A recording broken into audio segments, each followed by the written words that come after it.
At a dusty auction in Oklahoma, laughter erupted when a crippled gray horse limped into the ring. No one wanted him. No one even cared.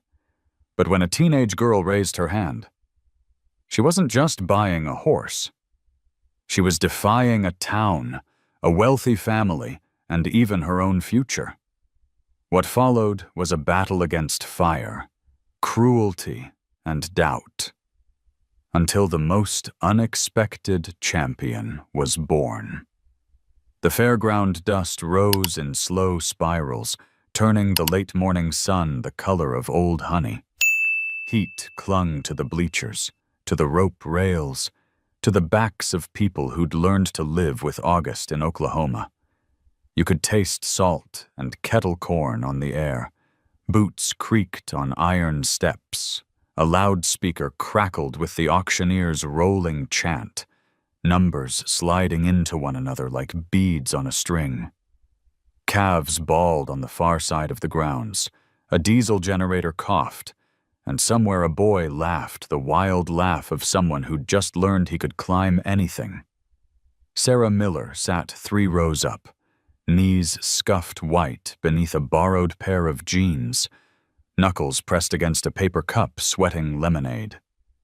16, with the kind of sunburn that confessed a summer spent outside, she looked smaller than she felt, and older than she should.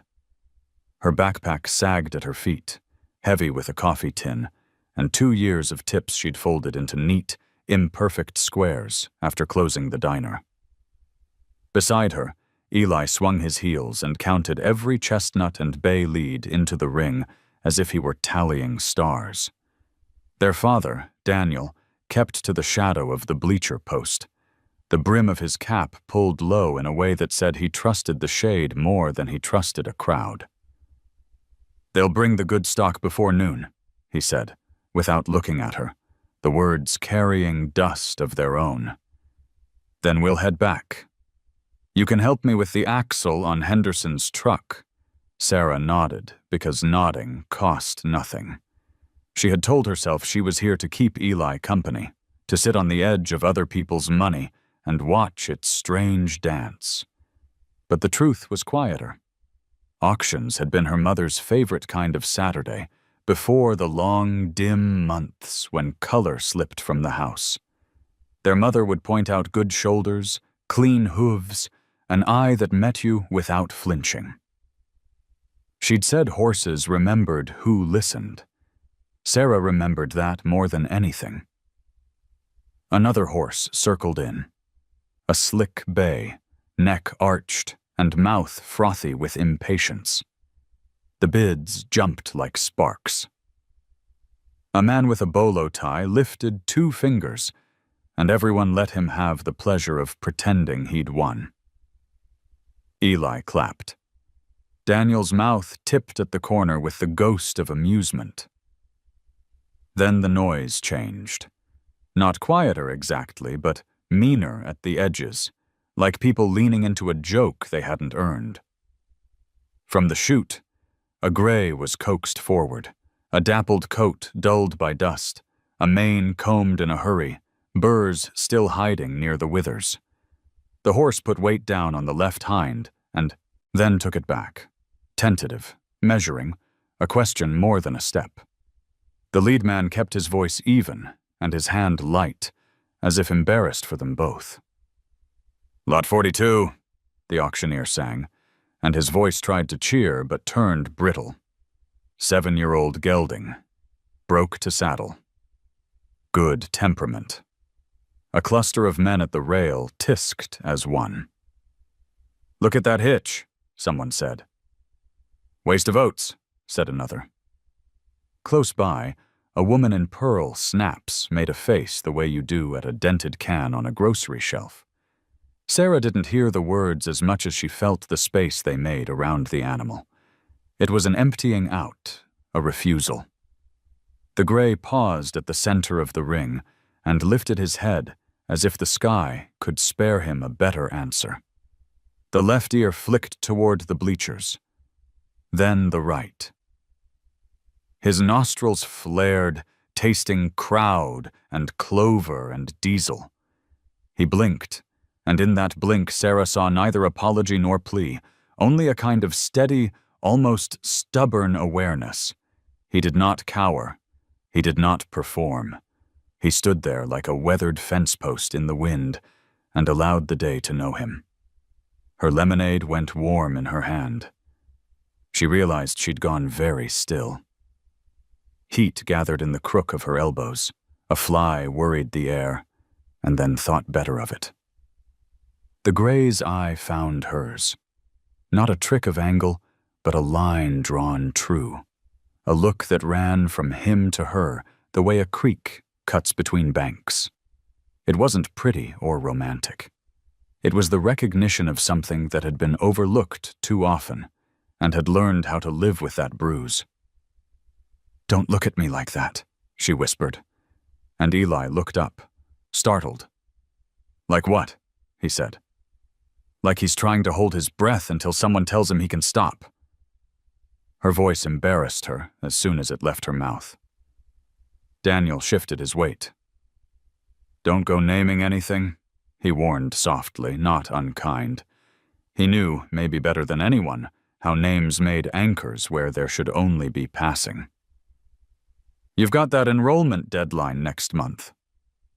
The auctioneer called an opening number that would have bought 4 bicycle tires and a winter coat if they shopped careful. Nobody lifted a hand. A cough, a snort, a child whining for cotton candy. The man knocked the price down. And then again. The gray shifted. Not from impatience, but from the math of comfort. Right hind, left fore, an adjustment that made the leg's shortness less a limp than a history you couldn't unwrite. "Where'd he come from?" Eli asked nobody, and a man behind them answered anyway. "Whitmore stock, I heard," he said, not bothering to lower his voice. "They're clearing out their mistakes." Shame, but it happens mistakes. The word dragged behind it an entire language of dismissal. Cheap fixes, quiet sales, paperwork that said one thing when the barn knew another. Daniel's jaw hardened, a line of muscle naming each year he'd kept a small place alive on a mechanic's wages, and stubbornness. He had seen Whitmore men at the feed store. Their clean boots, their easy laughter, the way they leaned on counters like everything in the county belonged to their elbows first. He did not like hearing their name attached to anything his daughter had set her gaze on. The man at the lead clicked his tongue and asked the gray for a trot. The horse obliged because he was polite, and because the body can be taught to try even when it hurts. The gait was uneven but honest. No head bob, no lunge against the bit. He moved like someone who had been made to carry more than he should, but had decided, in private, not to quit. A laugh pinged off the tin roof. "Good for the glue plant," someone said, and the meanness in it wobbled Sarah's breath. Eli flinched. Daniel shot the section of bleachers a look that would have stopped a quicker mouth. Sarah pressed her palm against the splintered plank beneath her and catalogued details the way her mother had taught her. The gray's feet, hooves overdue for a trim, but not neglected past redemption. Shoulder, clean slope. Back, a little sway, nothing terrible for his age. The left hind, she measured the angle of the pastern with her eyes and imagined a band of cold water hugging tendon. Time, she thought.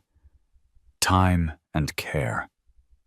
Across the ring, beyond the rail, she saw Cole Whitmore for the first time that day. Hat tilted, a shine on his belt buckle that caught every stray photon. He stood with a loose-limbed certainty that said he'd never had to ask twice for anything. People orbited him like folding chairs around a campfire. He didn't speak. He smiled. It was enough. Next to him, a ranch hand in a navy shirt took a sip from a bottle labeled tea and watched the gray with a boredom that felt practiced. The auctioneer shaved the number down to something dangerously reasonable and lifted his eyebrows toward the world as if to say, "Come on now, be decent." Sarah felt her father's caution arrive on her shoulder like a hand not quite touching her. She knew the ledger under the salt can by the stove held more red than black. She knew what Henderson paid for brake lines and what gas cost when the wind farm checks slowed. She knew the thin ache of a winter heater turned 2 clicks down to save. And still, the look. She had seen it once in a mirror, when grief had run the house like a stern ant, and she'd learned to make grilled cheese without burning the butter. She had seen it in Daniel, who stopped listening to the radio after dark because the wrong song would lay him flat. She saw it now in a creature whose ribs were a little too plain under a coat that should have had more shine, in a way of standing that said, "I will not ask, but I will accept." The chant dipped again.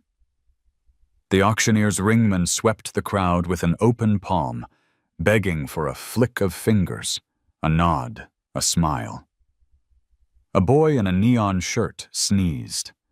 A couple in matching hats conferred, shook their heads, and moved toward the concession stand, as if kindness and corn dogs came from the same window.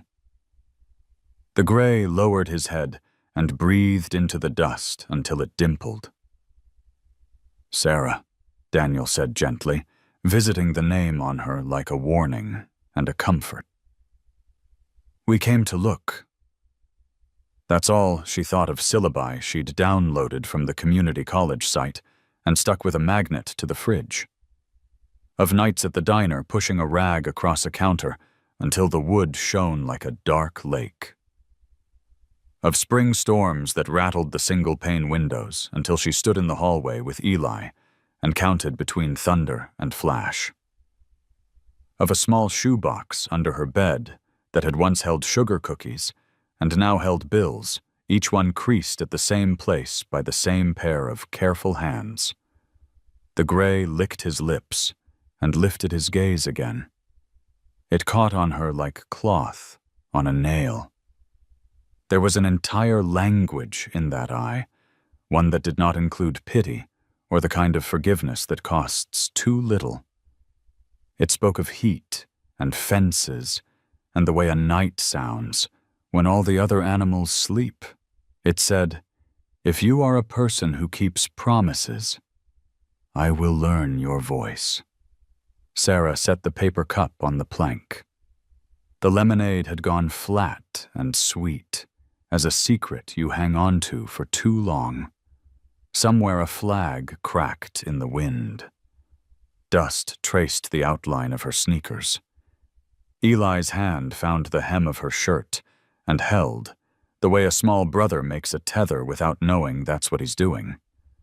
"I'm just looking," she said, though the part of her that mattered had already stepped over a line. On the loudspeaker, the number dropped again, the auctioneer's voice turning from sunshine to shade. The Gray's lead man made a last patient circle, one more polite trot, then turned his shoulders toward the gate as if to say, "That's all right, friend. We'll be on our way." Sarah leaned forward until the bleacher edge pressed a red seam across the back of her thighs. Her heartbeat lifted into her throat and hammered there, too loud for such a small thing. She did the math of savings and saw how quickly it unraveled at the tug of reality, and still the numbers fell into a shape that looked like a doorway. If she stood up, Daniel would know.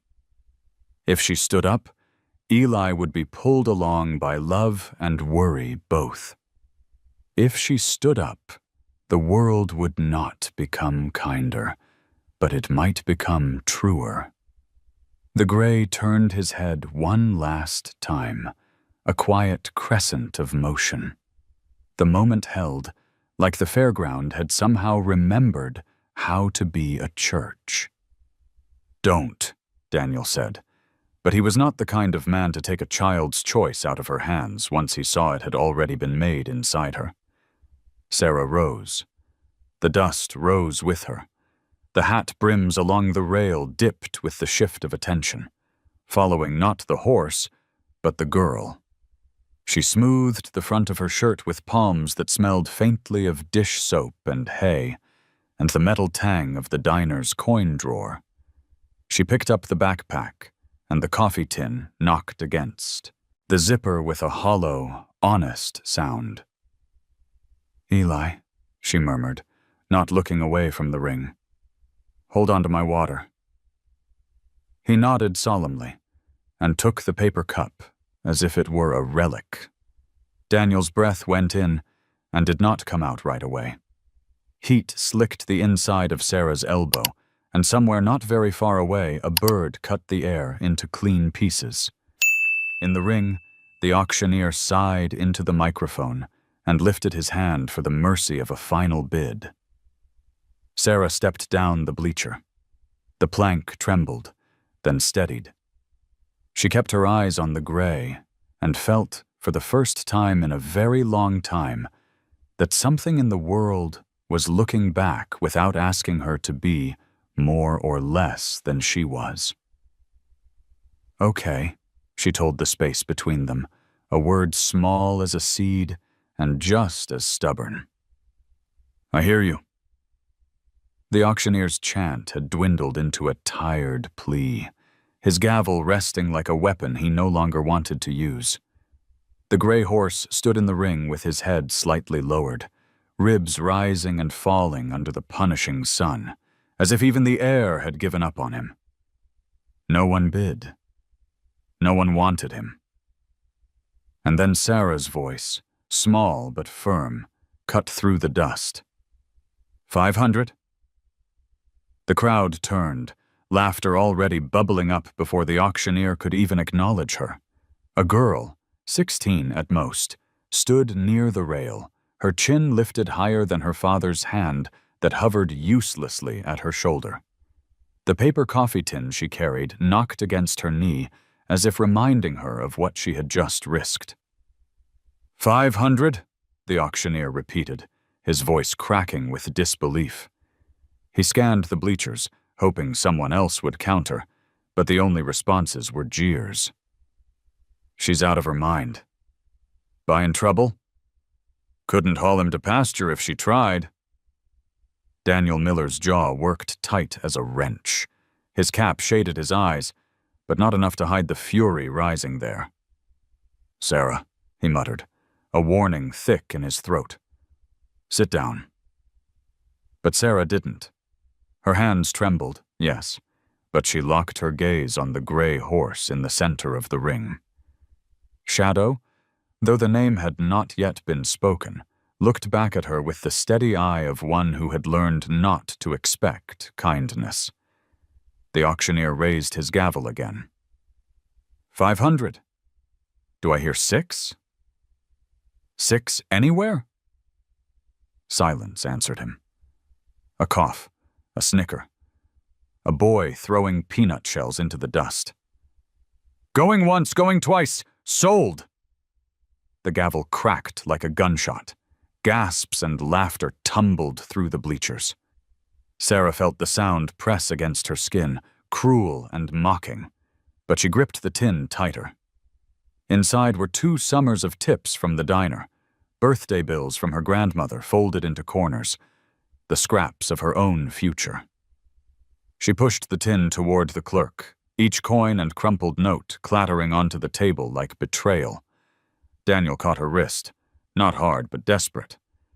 "That money was for school," he hissed. "Your ticket out of this damn dirt."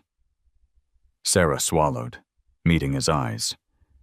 They were tired eyes, worn by years under hoods and engines, eyes that had once been bright when her mother was still alive. "I'll find another way," she whispered, "but he won't get another chance."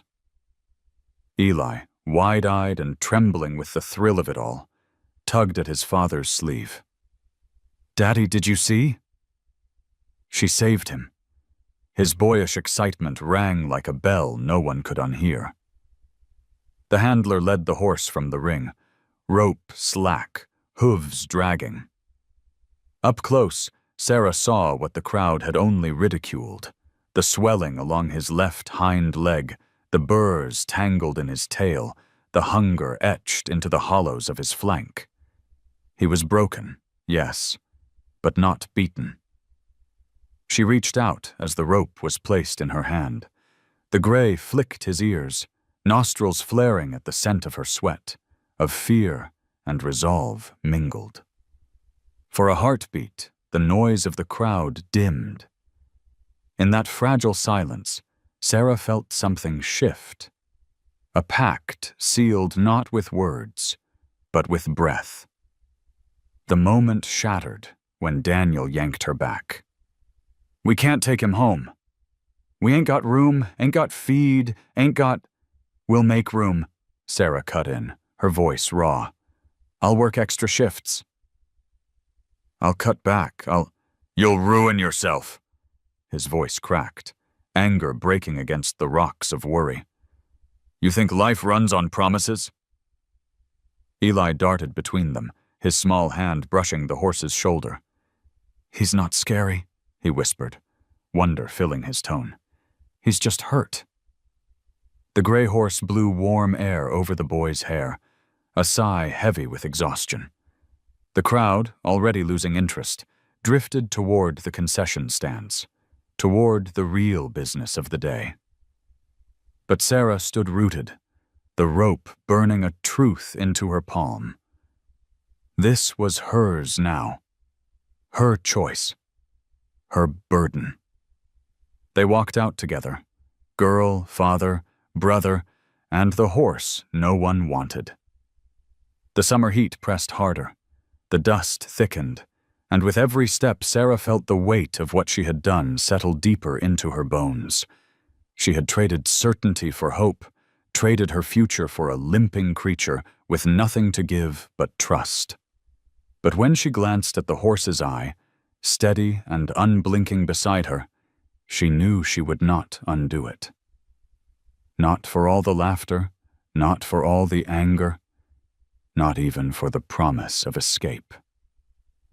The decision was reckless, irreversible, and it was hers. The drive back from the auction was the longest Sarah could remember. The road stretched endless and pale under the Oklahoma sun, each mile marked not by scenery, but by the silence inside the truck cab. Dust swirled behind the trailer where the gray horse rode, his shadow flickering across the glass when Sarah dared to look back. Daniel's hands gripped the steering wheel so tight his knuckles had gone white.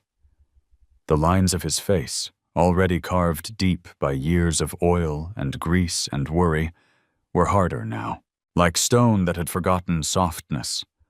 Eli sat between them, clutching the brim of a cap too big for his head. The kind of excitement only children can hold without fear of the weight behind it. He chattered about how they would build a new stall, how the horse would learn to run again, how maybe he'd even race one day. Every word was met with Daniel's silence, a silence thick enough to choke the air. Sarah sat pressed against the window, her reflection staring back at her. The coffee tin was gone, her future tucked into someone else's ledger. All she had now was the rope, coiled neatly in her lap, carrying the scent of the horse, dust, sweat, and something faintly metallic, like rust.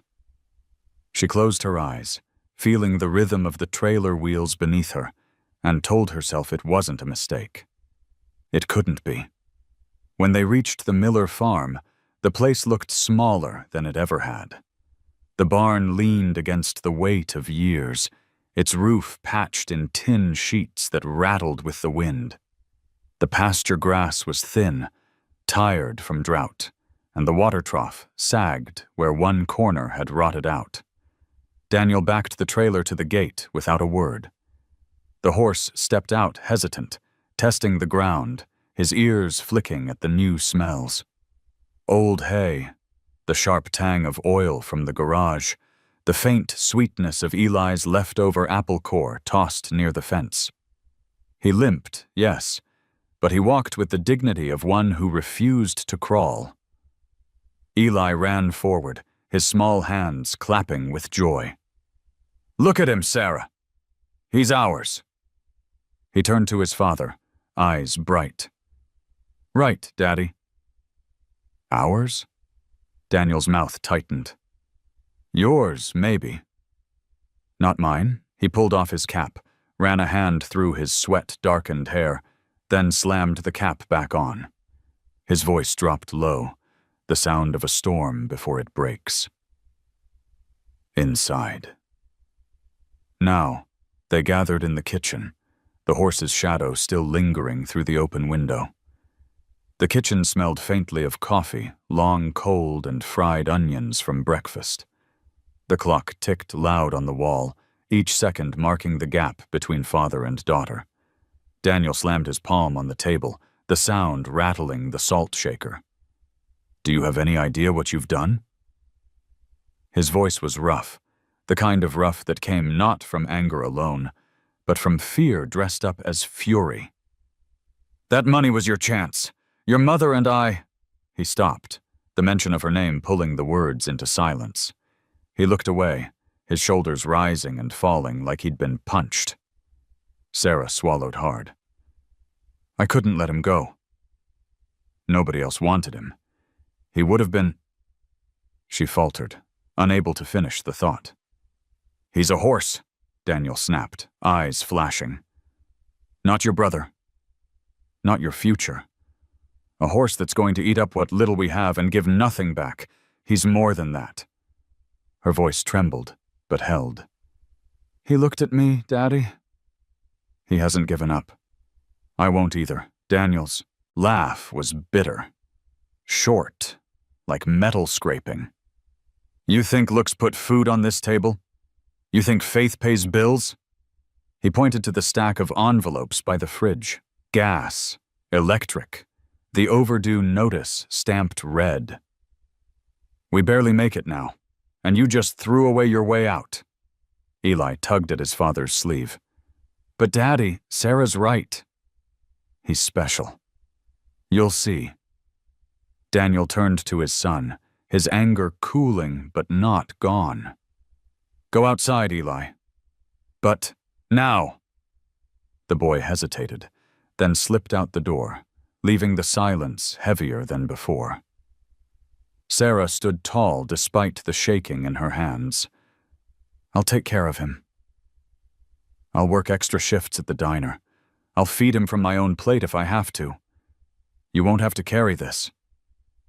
Daniel stared at her, the fight draining from his eyes, replaced by something wearier, sadder. "Your mother wanted you to have more than this," he said, voice low. "She wanted you to be free of this place, of this weight." And now, he shook his head, unable to go on.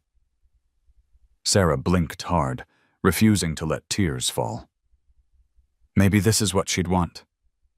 For me to fight for something that can't fight for itself. The words hung between them, raw and sharp. Daniel turned away, his shoulders slumping, the fight gone out of him for now. He opened the back door and stepped outside, the screen creaking shut behind him. Through the window, Sarah saw Eli leading the gray horse to the water trough, talking to him as if he were a friend already. The horse lowered his head, drank deep, then lifted his gaze toward the house, steady and unblinking. Sarah pressed her palm against the rope coiled on the table. She felt the storm still raging in her father, in the town, maybe even in herself. But when she looked out and saw the horse standing there, broken, mocked, unwanted yet still proud, she knew. The storm was only beginning, and she would weather every drop of it, because some decisions, once made, cannot be undone. The news of Sarah's reckless purchase spread through the town faster than prairie fire on dry grass. By the next morning, people at the diner were already whispering, their words cutting sharper than the knives on the counter where Sarah usually worked her shifts. Old men shook their heads over black coffee. Ranch wives pressed their lips into thin lines, and farmhands laughed into their plates, saying she'd bought herself a problem instead of a future. The name Miller Girl became a punchline, and every chuckle carried the weight of doubt. But the laughter wasn't the worst of it. The Whitmores had heard. Cole Whitmore leaned back in his father's office chair, the leather creaking under the weight of his boots propped arrogantly on the desk. At 22, Cole wore his father's wealth like a crown he hadn't earned, and he wore it badly. His hat sat at a careless tilt, his shirt pressed too sharp for a man who never worked the land, and his grin carried the smugness of someone who had never been told no. His father, Richard Whitmore, had built their empire out of cattle, rodeos, and politics, his name heavy in every corner of Oklahoma. But it was Cole who made the family notorious in smaller, crueler ways, through games of pride, through the humiliation of those who could not strike back. When word reached him that Sarah Miller had bought the injured gray horse, one Whitmore stock had discarded, Cole felt a spark of rage disguised as amusement. "She thinks she can make something out of that wreck?" he sneered to his friends, a circle of young men who orbited his arrogance like moths to flame. "I'll make sure she regrets dragging our name through the mud." That evening, as the sun slid down behind the fields, a black pickup truck slowed in front of the Miller farm. Its engine growled low, headlights glaring longer than necessary. Sarah stood on the porch, a bucket in her hands, while Eli played near the fence with the gray horse, who nosed the boys' pockets for treats. Daniel worked in the garage, the clang of metal steady against the quiet. Cole leaned out the truck window, his smile sharp in the fading light. "How's the cripple, Sarah?" he called, voice carrying across the dusty yard. His friend snickered. "Bet he can't even walk to the fence without collapsing." Eli froze, his hand resting on the horse's shoulder. Sarah's chest tightened, but she didn't flinch. "He's stronger than you think," she replied, her voice steady, though her grip on the bucket whitened her knuckles. Cole laughed, tipping his hat back. "Don't fool yourself. A horse like that's a waste of hay. He'll drag you down with him." His words fell like stones, heavy with the casual cruelty of someone who had never cared what weight they left on others. Then the truck roared off, spitting gravel against the fence posts. Daniel came out from the garage, his face grim, his hands dark with grease. "Stay clear of the Whitmores," he warned, wiping his palms on a rag. "They don't forget. And they don't forgive." But Sarah couldn't forget either. The look in Cole's eyes, the way he had turned her act of courage into a joke. It lit something inside her. Not just anger, but resolve. She turned back to the horse, who had lifted his head as though he too had heard every word. His gaze locked with hers, steady, unyielding. The next days were marked by whispers and stares. At school, classmates passed notes and snickered, calling her the horse girl, with sneers hidden behind fake smiles. At the diner, customers asked about the cripple in the pasture, their curiosity sharp as knives. Even Grace, her one friend, warned her to be careful. "The Whitmores don't just bully," she said softly. "They destroy." Sarah brushed off the warnings. Every morning before school and every evening after her shifts, she went to the barn. She brushed the grays, tangled mane, cleaned his hooves, and whispered to him as though he could understand every word. She named him Shadow because he had followed her out of that auction ring like a ghost, because he moved like a fragment of dusk across the pasture, and because he reminded her of the part of herself she didn't show the world. hurt, but still standing. Yet Cole did not leave her alone. One night, a thunderclap of fireworks exploded near the pasture. The horse reared, slamming into the fence, eyes wild with panic. Sarah ran barefoot through the yard, calling his name, her heart pounding as she fought to calm him. In the distance, she heard the laughter of boys and the fading roar of a truck engine. Daniel fixed the broken rail the next morning, his mouth set in silence. He didn't need to say who was behind it. Cole's shadow grew longer over their lives. He spread rumors that Sarah had stolen money for the horse, that Daniel was too weak to control his own daughter, that the Millers were a family drowning in their own pride. His words slithered through the town, and people repeated them as if truth was only a matter of repetition. But for all the cruelty, for all the weight of doubt pressing in from every side, Sarah found her strength in the quiet moments with Shadow. She watched him place weight on his injured leg. Slow and cautious, yet determined. She felt his breath warm against her palm, heard the low rumble in his chest when Eli lay against his side, as though against a living wall. Shadow was teaching her what Cole could never understand. Resilience wasn't loud, and it didn't demand attention. It simply endured.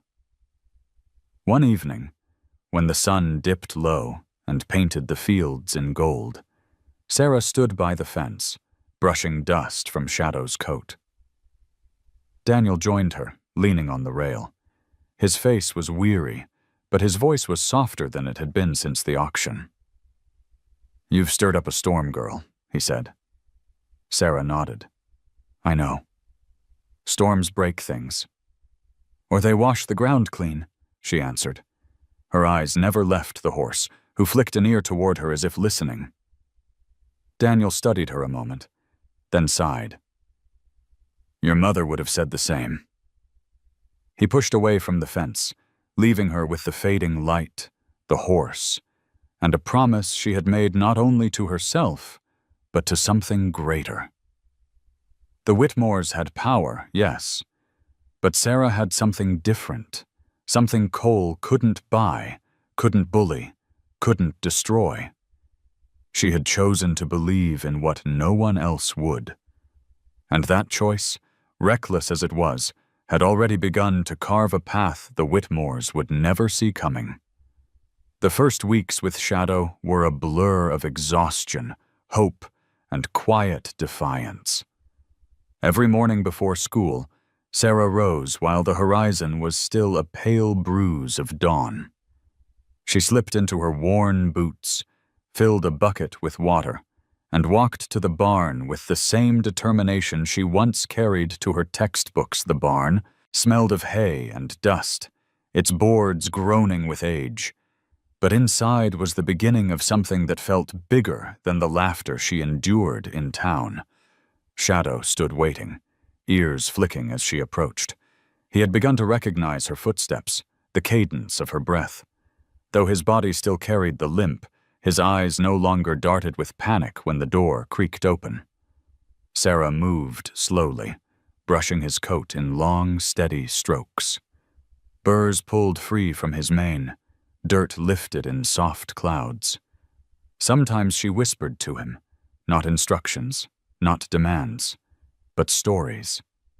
Stories of her mother humming in the kitchen, of Eli's dreams to build airplanes, of Daniel's stubborn pride that she swore could anchor a sinking ship. At first, Shadow only listened. His ears tilted, his chest rose and fell, his weight shifting cautiously from one leg to another.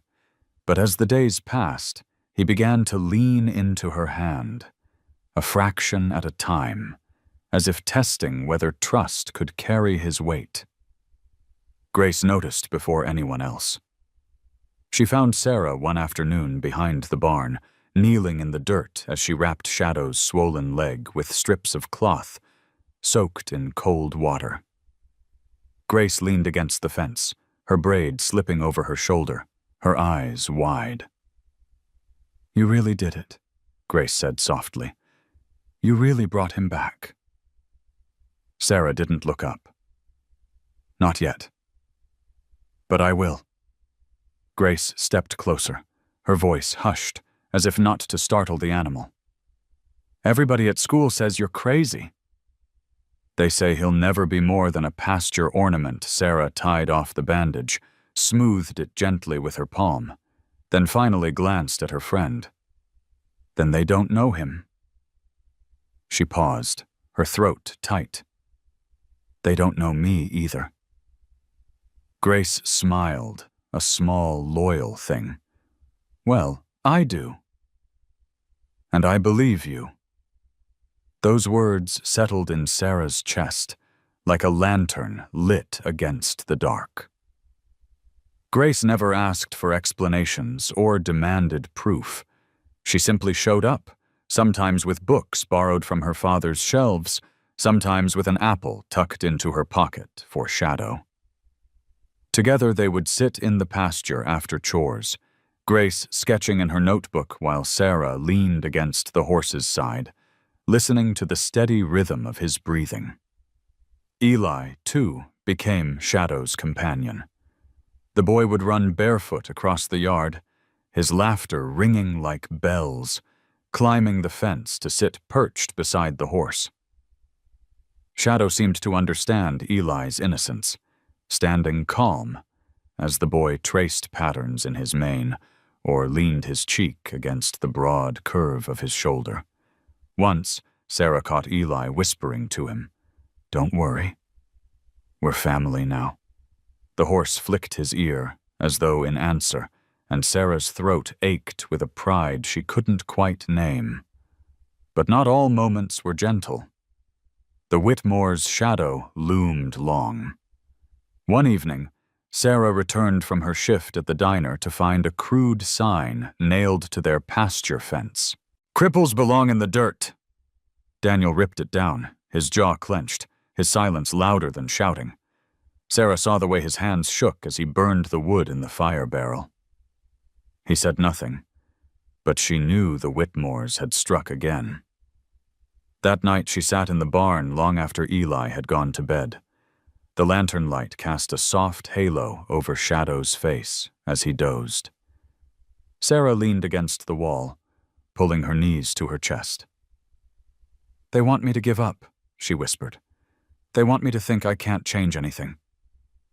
But they don't know what it feels like, to be left behind." "You do." Shadow stirred, shifting his weight, then lowered his head until his muzzle brushed her shoulder. His breath was warm, steady. For a moment, Sarah closed her eyes and let herself believe that he understood every word. Days bled into weeks, and slowly, change began to show. The limp was still there, but the swelling lessened. His coat gained a faint shine. His ribs, once sharp as fence rails, softened under the steady care Sarah and Grace provided. Each improvement was small, almost invisible to anyone else. But to Sarah, it was everything. One Sunday morning, Daniel stood at the barn door, arms crossed, watching silently as Sarah led Shadow into the pasture. The horse stepped carefully, ears flicking at the wind, but his gait was steadier than before. Daniel said nothing, but his eyes followed every step, every cautious movement. For the first time, his anger seemed to falter, replaced by something quieter, something that looked a little like doubt. Sarah didn't call out to him. She didn't ask for approval. She simply walked beside Shadow, her hand brushing his shoulder, her heart pounding with a mix of fear and pride. Grace sat on the fence, Eli running circles in the grass, and for a fleeting moment, the farm didn't feel like a place of debt or ridicule. It felt like a beginning. As the sun sank behind the horizon, painting the sky in bands of fire, Sarah rested her forehead against Shadow's neck. His skin was warm, the steady thrum of his heartbeat grounding her. She whispered, "We're not alone anymore." And in that moment, with the world against them and the Whitmores circling like vultures, Sarah found her silent friend. The kind of friend who needed no words, only faith. Autumn crept over the Oklahoma fields, softening the hard heat of summer into something gentler, though the dust still clung to the edges of everything. Sarah rose before dawn each day, her hands raw from work, but her spirit sharpened by the rhythm of care. She had become a fixture in the barn, brushing Shadow until his coat shimmered faintly under the lantern light, soaking his leg in cold water, whispering encouragement in the stillness. Yet despite her devotion, progress was slow, painfully slow, and doubt began to shadow her resolve. It was on one of those mornings, fog rolling off the creek, her fingers numb from holding the bucket, that she realized someone was watching. A cough, dry and hesitant, broke the quiet. She turned sharply, heart racing, to see an older man leaning on the gate. He was tall but stooped, his shoulders bent by years, his beard peppered with gray. His hat was pulled low, his coat frayed at the cuffs, and his eyes, keen, tired eyes, studied the horse with a focus that unsettled her. "You're wrapping that leg too tight," he said, his voice rough with disuse. Sarah blinked, defensive. "I know what I'm doing." The man raised an eyebrow. "Do you? That horse doesn't think so. See how he shifts his weight? You're cutting off the blood flow. Pain'll linger longer that way." She bristled. Who was he to appear uninvited, criticizing her? "Who are you?" "Name's Harris," he replied simply. "Used to be a veterinarian before the world decided it didn't need me anymore." He stepped closer, his gait uneven, betraying a limp of his own. "And unless my eyes are lying, that gelding's tendon won't heal on pity alone." Sarah tightened her jaw. "I'm not asking for pity. I'm giving him a chance." Harris studied her a moment, then chuckled, a low, weary sound. Stubborn. Just like him. His gaze shifted back to Shadow, who flicked an ear as if acknowledging the remark. "You've got spirit, girl." But spirit without knowledge is like trying to mend a fence with string. Won't hold long. Sarah felt her cheeks flush. She wanted to defend herself, to insist that love was enough. But somewhere deep down, she knew he was right. The truth stung, because the thought of failing Shadow, of letting him down after risking everything, was unbearable. "Show me then," she said finally, her voice steadier than she felt. "If you know so much, show me." Harris's eyes narrowed, testing her. After a long pause, he nodded. "Fetch clean rags and a bucket, and watch closely." That morning became the first of many lessons. Harris demonstrated how to wrap the leg with careful pressure, how to massage the tendon to encourage circulation, how to use cold compresses followed by gentle stretching. His hands, though weathered, moved with precision born of decades, and Shadow seemed to sense the difference. Less tense, more willing to stand still under his touch. Sarah watched, absorbing every detail, her mind racing with questions. Harris answered them in his gruff way, sometimes mocking her mistakes, sometimes offering rare praise. "You've got a feel for it," he admitted once, surprising her. "Not many do." Horses know the difference between force and understanding. In the weeks that followed, Harris returned, though never with announcement. Sometimes he appeared in the morning mist, sometimes at dusk, when the cicadas hummed in the fields. Always quiet, always critical, but always teaching, He told her about the anatomy of a horse's leg, about patience, about the delicate balance between pushing too hard and not. Enough. Daniel was wary of the old man at first, his suspicion plain. "Why's he hanging around?" he muttered one evening, watching from the porch as Harris showed Sarah how to check Shadow's hooves for stone bruises. "He's helping," Sarah replied firmly, "and I need his help." Daniel didn't argue, though his eyes held caution.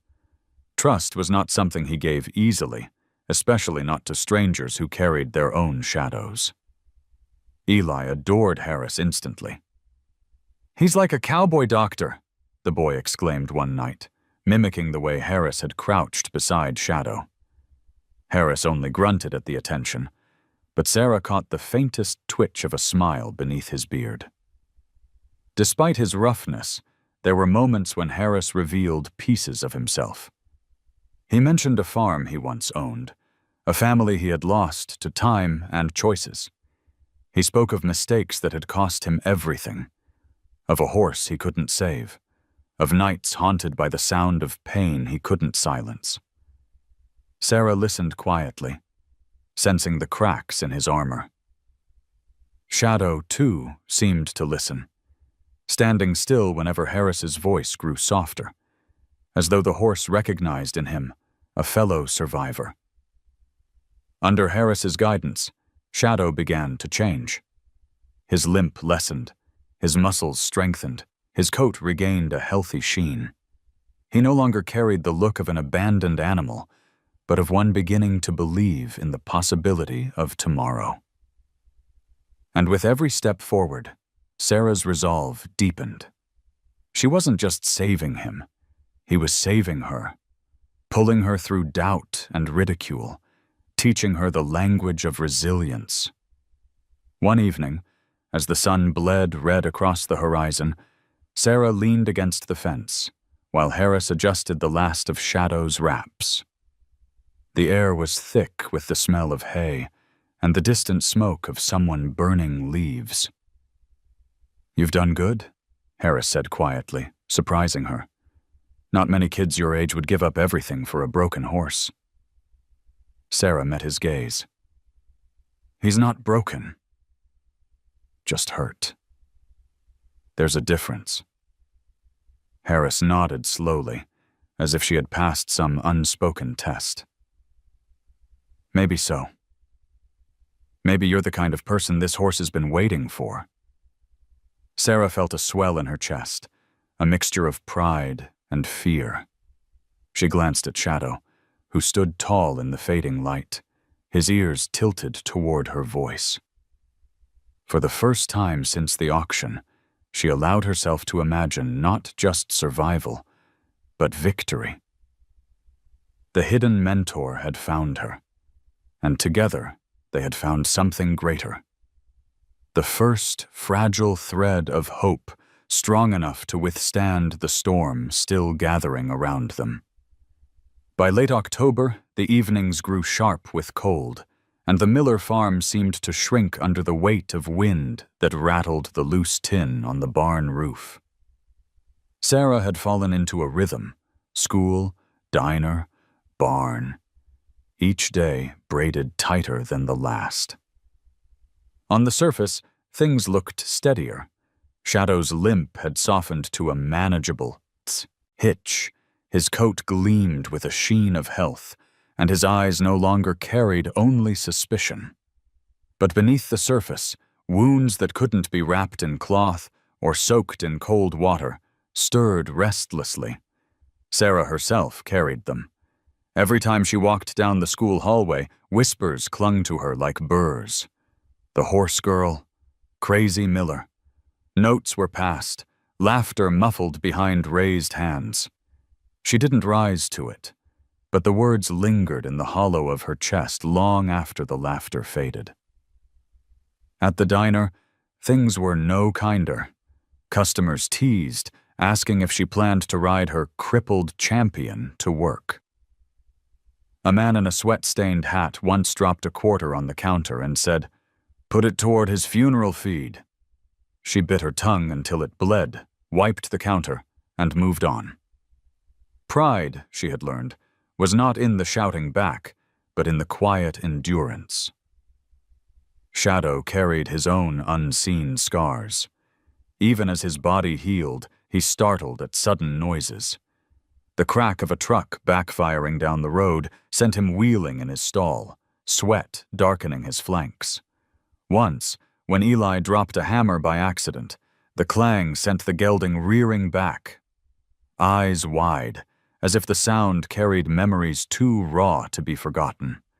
Sarah soothed him for nearly an hour that night, her hand steady on his neck, her voice low and constant. "You're safe. You're home. No one will hurt you here." Harris explained it bluntly one evening as they worked in the dim barn light. "Pain ain't always in the leg," he said, tugging the bandage loose with careful fingers. "Sometimes it's in the mind. Hardest thing to heal is memory." Sarah nodded, her throat tight. "Then we'll keep giving him new memories." But she knew it wasn't that simple, because shadows from the outside world kept reaching in.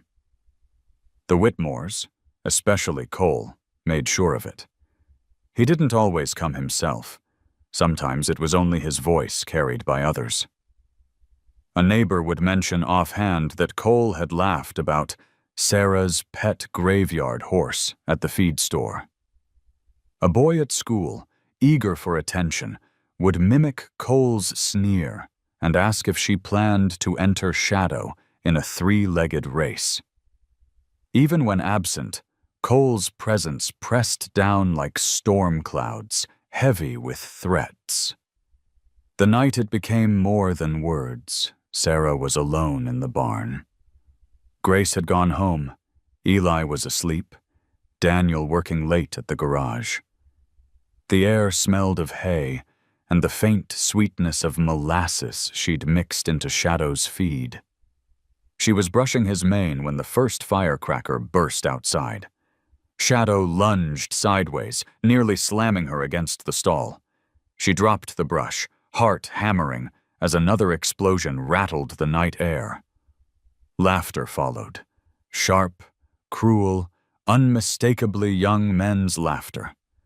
Shadow trembled, whites of his eyes glaring in the lantern light. Sarah pressed her body against his shoulder, whispering urgently, trying to drown out the chaos with the steadiness of her voice. "It's okay. Easy, boy. They can't touch you. You're safe." The fireworks stopped as abruptly as they had begun, tires spitting gravel down the road. The laughter faded, but its echo remained. Sarah's hands shook as she stroked Shadow's neck. For a long while, neither girl nor horse moved. Two wounded beings clinging to the silence left behind. The next morning, Daniel found scorch marks by the fence. He said nothing, only set his jaw tighter than before, but Sarah saw the fury in the way he hammered nails that day, each strike ringing like an oath. Grace was horrified when she heard. "You should tell someone." "The sheriff, at least." "And say what?" Sarah asked bitterly. "That the richest family in the county scared my horse?" They'd laugh me out the door. Grace had no answer. Instead, she reached for Sarah's hand and held it. A silent pledge. Harris, too, noticed the toll. "Your shoulders are carrying more than one girl should," he muttered one evening, handing her a flask of water after another long session with Shadow. "But don't let their cruelty become your burden. It belongs to them." Sarah looked at the horse, who had finally calmed enough to take hay from her hand. "It belongs to both of us now," she whispered. Still, not all wounds were inflicted from outside. Inside the Miller household, tensions simmered. Daniel remained distant, his disappointment like a closed door Sarah couldn't open. Some nights she heard him moving in the kitchen long after midnight, the floor creaking as he paced. Once she caught him staring at the stack of bills by the fridge, his shoulders sagging under a weight she felt but could not lift. Yet even in that storm of silence, there were moments of grace.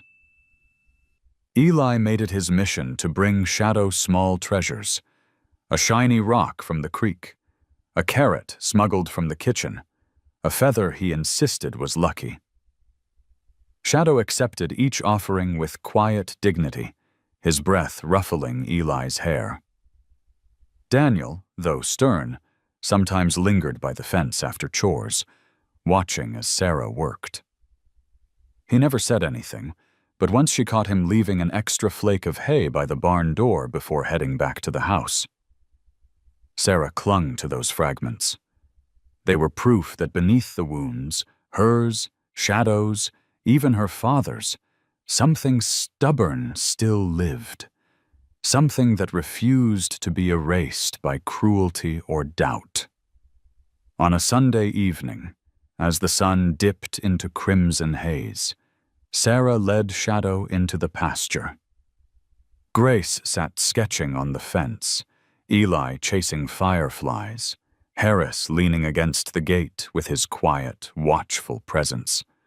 Shadow limped, but held his head high, ears pricked forward toward the horizon. For the first time since the auction, Sarah allowed herself to imagine a future beyond mere survival.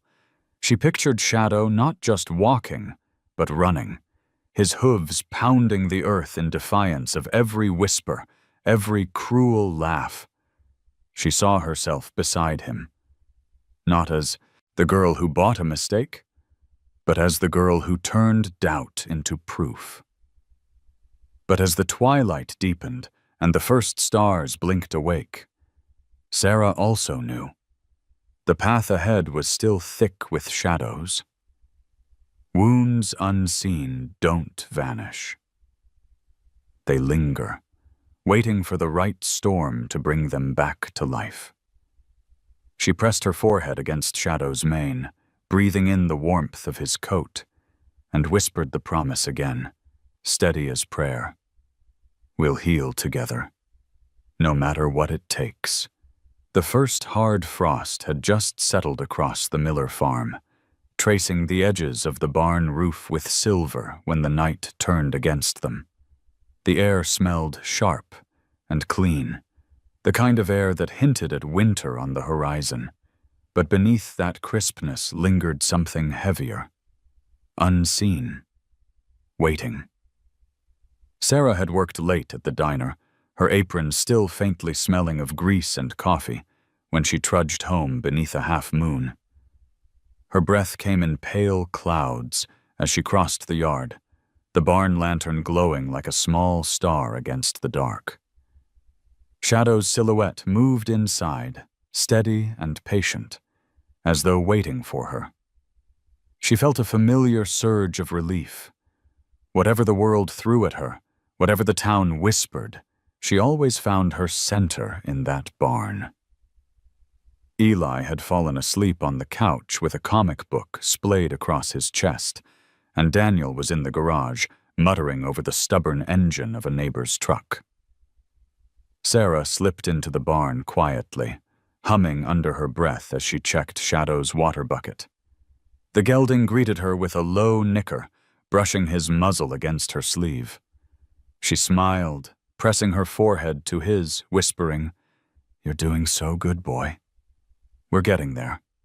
The peace was shattered by the faintest hiss, a sound too out of place to ignore. She lifted her head, frowning, just as a flicker of orange danced along the far wall. For half a heartbeat, she thought it was lantern light. Then the smell hit her. Acrid, biting, smoke curling cruelly into her lungs. "Fire," she whispered, the word sharp with disbelief. The crackle grew louder, flames licking up the side of the haystack, dry straw igniting in hungry bursts.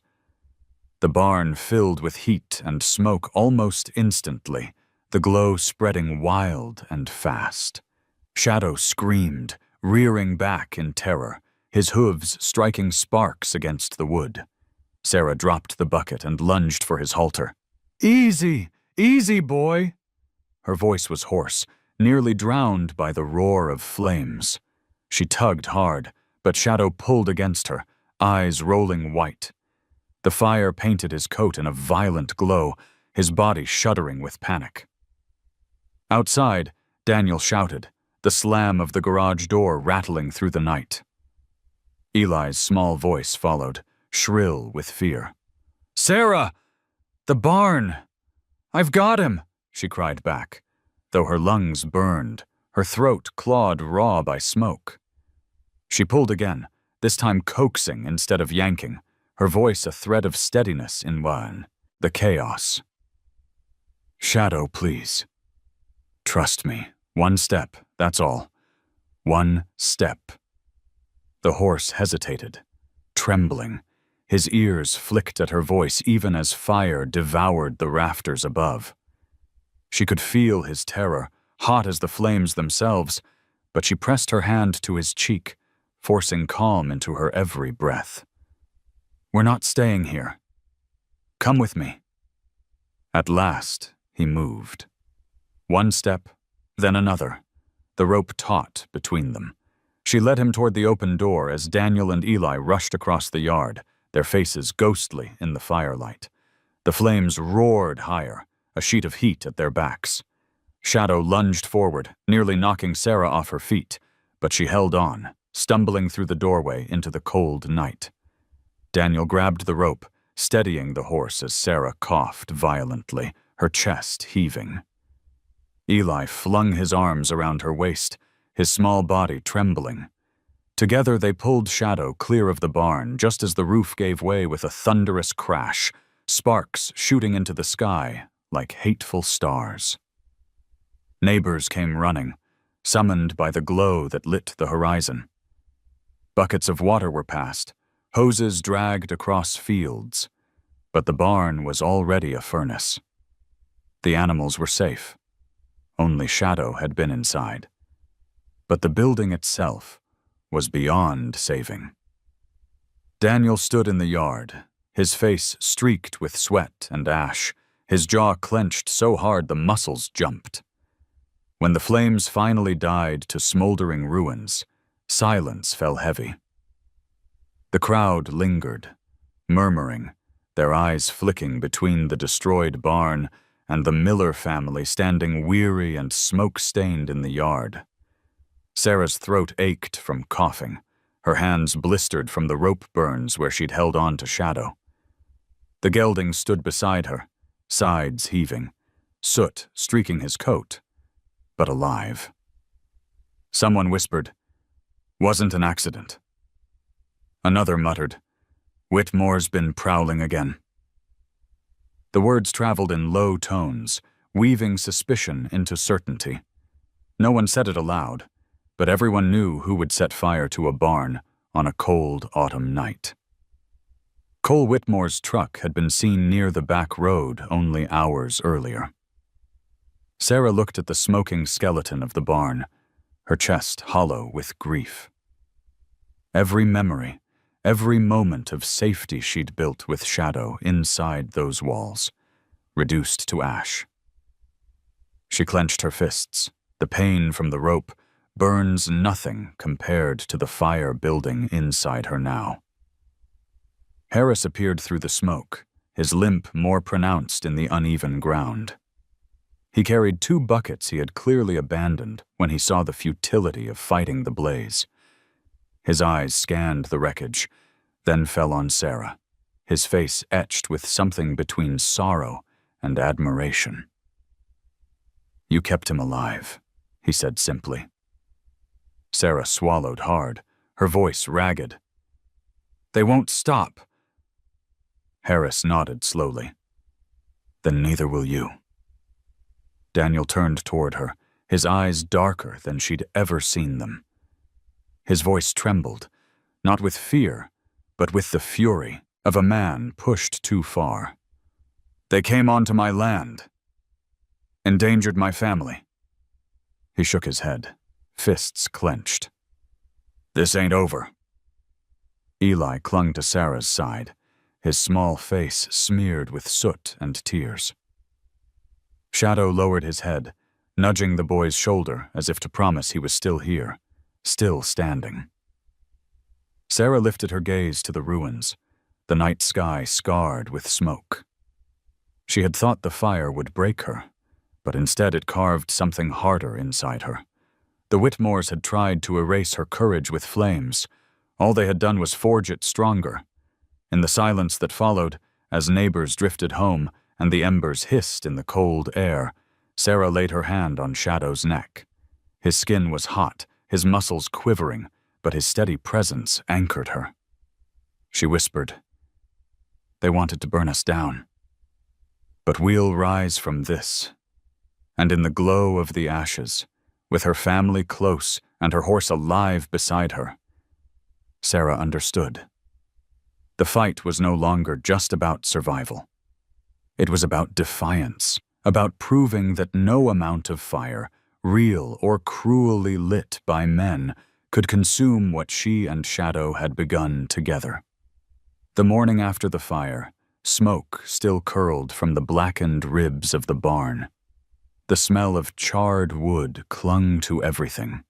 The porch rail, the pasture grass, even Sarah's hair as she combed it back with trembling fingers. The Miller farm, once modest but whole, now looked like a battlefield scarred by the night. Shadow stood in the pasture, restless, his coat smudged with soot, his ears twitching at every sound. Sarah stayed close to him, brushing away the ash as though she could erase the memory of flames. Daniel moved through the ruins like a man searching for pieces of himself.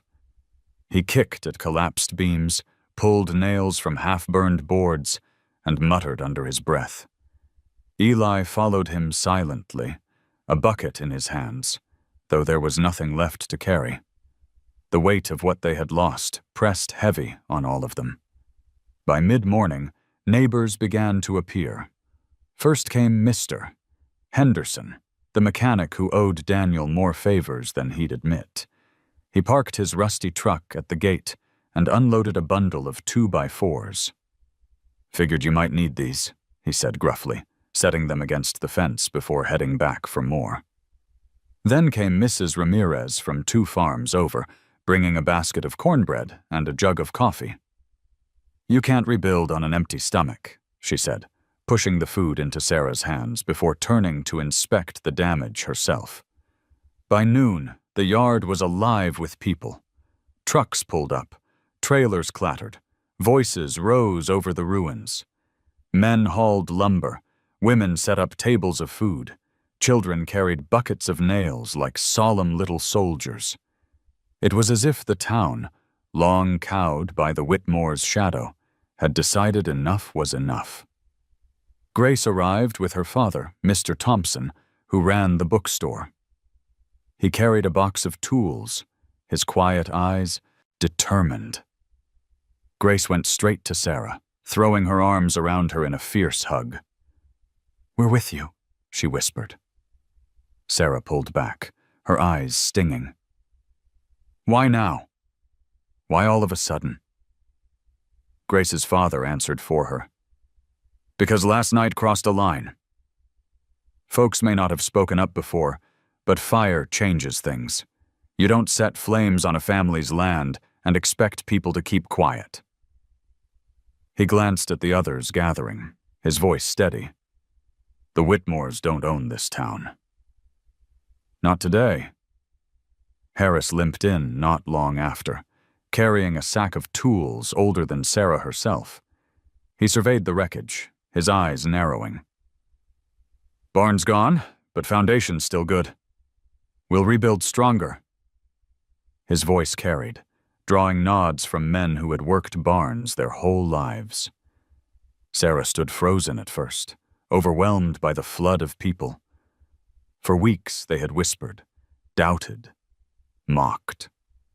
Now they came with hands full of nails and boards, their silence replaced by determination. She felt a tightness in her chest loosen, replaced by something warmer, something like belonging. Work began with rhythm. Hammers rang, sawdust floated, and the sound of men and women working together rose into the air. Daniel tried to protest at first, pride stiff in his voice. "We don't need charity." But Henderson clapped him on the shoulder. "Ain't charity, Dan. It's community. Difference is whether you can give back when your turn comes. And we know you will." Daniel said nothing more, only picked up a hammer and joined the line. Sarah carried boards, her arms straining, sweat stinging her eyes. Each swing of a hammer, each plank raised, felt like a defiance written in wood and nails. She looked at Shadow, watching from the pasture, his head high despite the soot on his coat. It was as if he knew this barn wasn't just for shelter. It was a symbol. A promise that what was broken could be rebuilt. Children laughed as they ran errands with smaller loads. Women's voices lifted in song while they prepared food. Even Eli found his place, handing nails to anyone who needed them, his chest puffed with pride. The Miller farm, once so quiet in its struggle, now pulsed with life. By late afternoon, the skeleton of a new barn rose where the old one had fallen. The sun dipped low, painting the boards in amber light, as though blessing the work. Sarah stood back, her heart swelling. She had never seen her family's land look so alive, so full of unity. Cole Whitmore drove by once, his black truck crawling along the dirt road, windows down. He slowed at the sight of the crowd, of the barn rising again in defiance of the ashes. His smirk faltered as dozens of eyes turned on him, not with fear, but with quiet challenge. For the first time, Cole looked small behind the wheel of his father's power. He revved the engine and sped off, dust trailing behind him, but the spell of intimidation was broken. As night fell, lanterns were lit, and once the town shared cornbread and coffee under the stars. Laughter replaced whispers, and Sarah found herself standing beside her father, watching as Shadow grazed calmly in the pasture. Daniel cleared his throat, his voice rough. "Didn't think they'd come." Sarah glanced at him. "Why did they?" He studied the glow of the lanterns, the barn's rising frame. The neighbors gathered close. "Because sometimes it takes fire to show people what's worth saving." He paused, his eyes softening as they landed on her. "You were right to fight for him. Maybe I was the one too blind to see it." Tears pricked Sarah's eyes, but she only nodded, her throat too tight for words. She looked at Shadow, standing steady under the night sky, and felt the weight of her choice settle into something solid. The Whitmores had tried to break them, to isolate them, to bury them in ash. Instead, they had sparked a fire no water could put out, a fire of people standing together. And in that moment, with the barn rising again, and her father's words finally carrying a hint of faith, Sarah understood. This was more than her fight. It had become the town's fight, too. And together, they were stronger than any shadow the Whitmores could cast. The barn stood tall again within 2 weeks, its fresh lumber glowing pale against the weathered boards of the old house. Though the scent of char lingered in the soil, the new structure was a testament to something stronger than fire. It was proof of hands united, of a town that had finally chosen to defy the Whitmores. Sarah walked through its wide doorway one frosty morning and felt the difference in her bones. Where the old barn had been weary with years of use, this one carried the spirit of resistance, every nail and beam set in place by neighbors who had chosen hope over fear. Shadow seemed to sense it too. He stepped inside cautiously, sniffing the straw as though testing the walls, then lowered his head to the fresh hay spread in the corner. His limp was still there, faint but undeniable, yet his stride carried new weight. Sarah brushed his coat until it gleamed silver in the morning light, whispering softly, "This is yours too. No one can take it now." But peace never lasted long where the Whitmores cast their shadow. The announcement came at the diner, where Sarah was wiping down tables after the breakfast rush. A group of ranch hands stomped in, their boots scattering mud across the tile. They slapped a poster onto the counter for all to see. Oklahoma State Fair Rodeo Rehabilitation Showcase. Prize, $5,000 and scholarship. The words leapt out at her. Rehabilitation Showcase. It was a new category, designed to honor horses that had been injured or abandoned, now brought back to strength by their owners. Not speed, not perfection, but recovery. It was as if the contest had been made for Shadow. Grace snatched the poster before anyone else could crumple it with greasy fingers. "Sarah," she said, breathed, her eyes wide. "This is it. This is your chance to show them he isn't just a cripple." Sarah's heart pounded, torn between exhilaration and dread.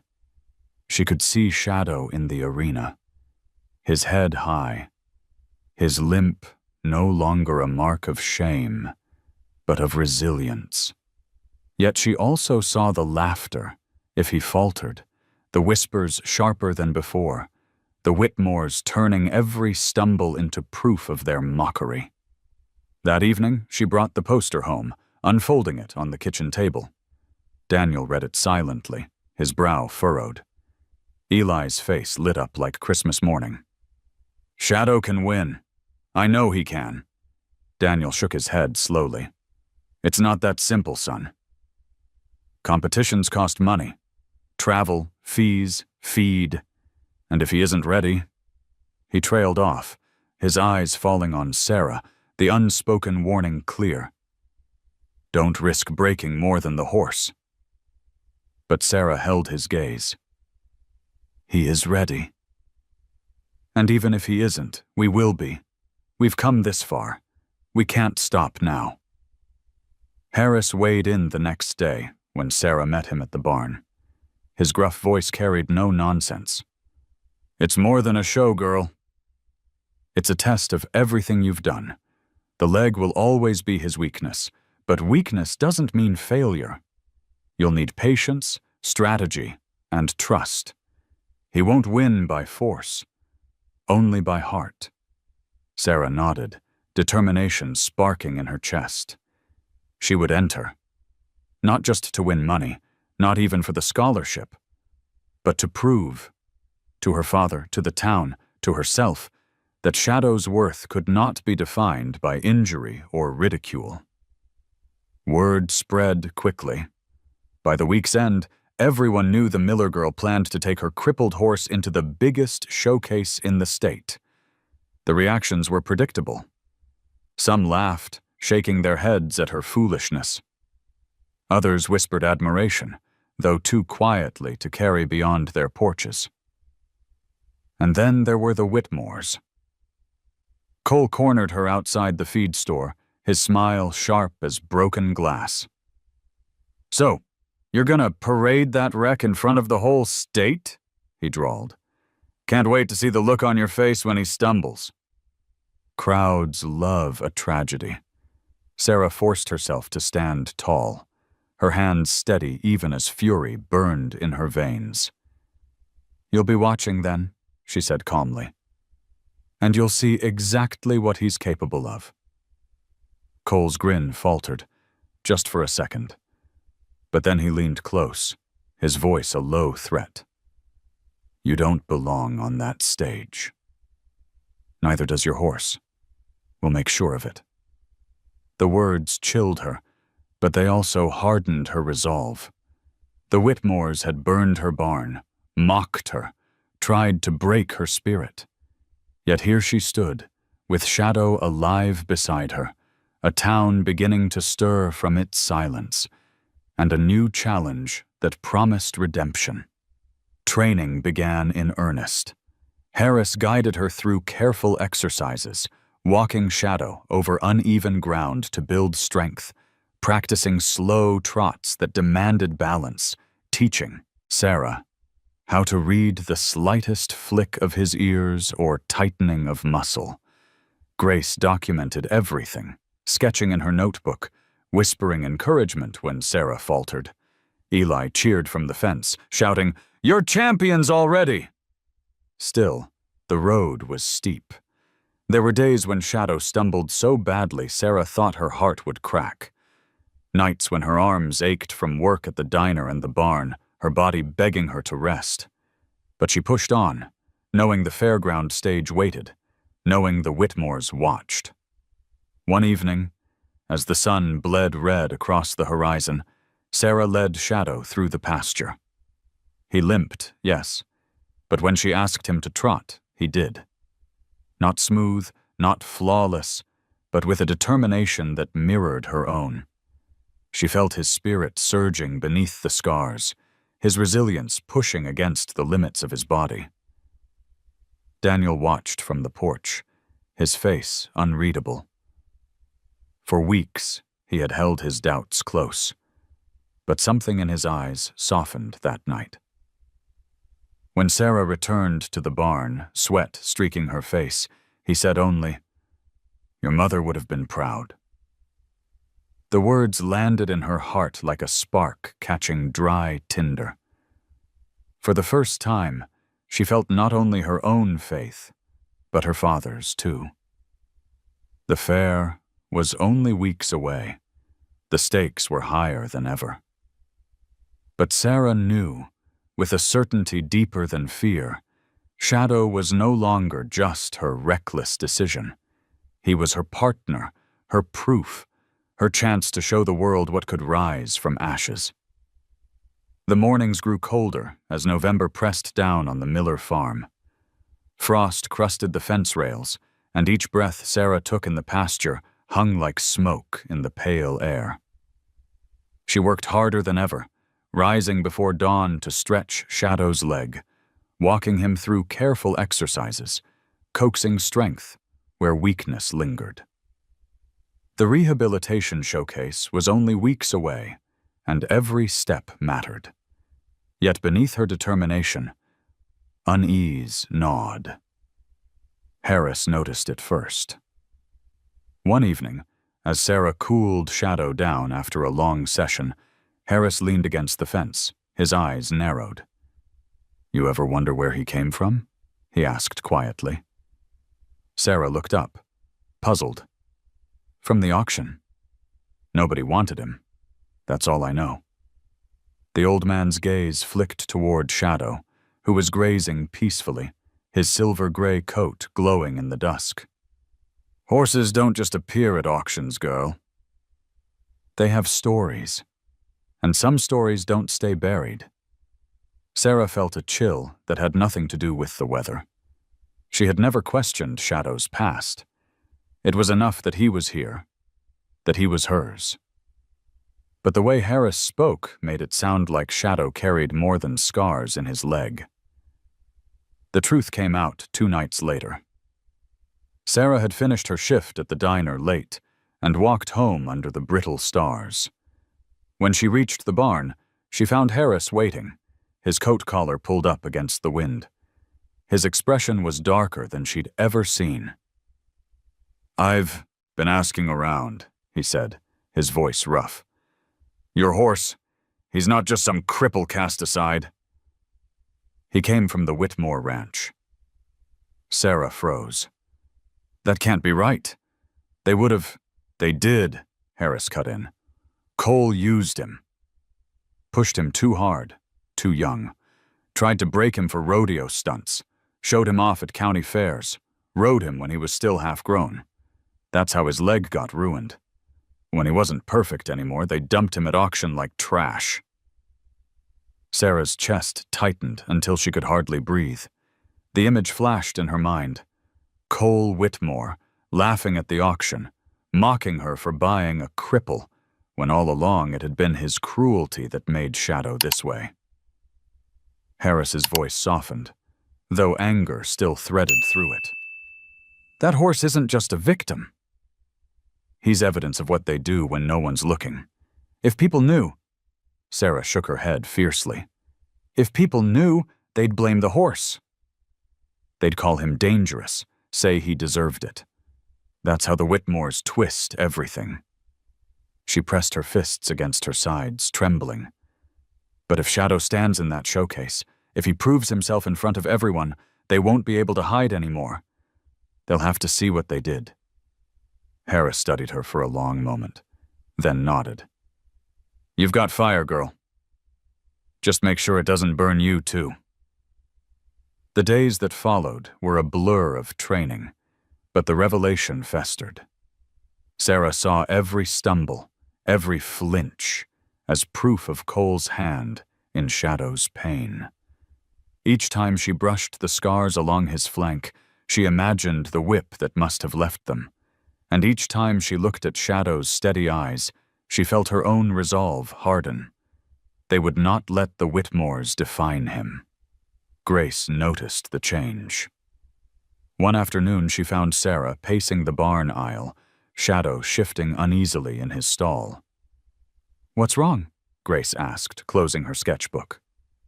Sarah hesitated, then blurted out the truth. Grace's face paled, her pencil slipping from her fingers. So all this time, Cole knew. He laughed at you for saving him, when he's the one who— Yes, Sarah whispered, her throat tight. And if I fail in that arena, if Shadow falters, it'll prove them right. That's what terrifies me. Grace stepped closer, gripping her hand. Then you can't fail. Not for him, not for you. You've already carried him farther than anyone thought possible. That's your proof Eli overheard later, when he wandered into the barn with a blanket for Shadow. His small face burned with indignation. Cole hurt him? He asked, fists clenched. Sarah knelt, brushing his hair back. Yes, but we don't fight back with hate, Eli. We fight by showing the truth. Eli's eyes shone with tears, but he nodded. Then we'll show them. The night before Thanksgiving, Sarah sat alone in the barn, her lantern casting long shadows across the beams. Shadow stood nearby, chewing hay slowly, his ears flicking toward her every time she moved. She rested her forehead against the cool wood of the stall and whispered, They tried to break you. But you're still standing. They tried to bury you, but you found me. We're going to make them see. Not just for us, for every horse they've thrown away. Shadow shifted closer, his muzzle brushing her shoulder, his warm breath curling against her skin. The weight of his trust pressed into her like a vow. Outside, the wind swept over the empty fields, carrying the faintest echo of a truck engine on the distant road. Sarah straightened, listening. The Whitmores were out there, circling, waiting for her to fail.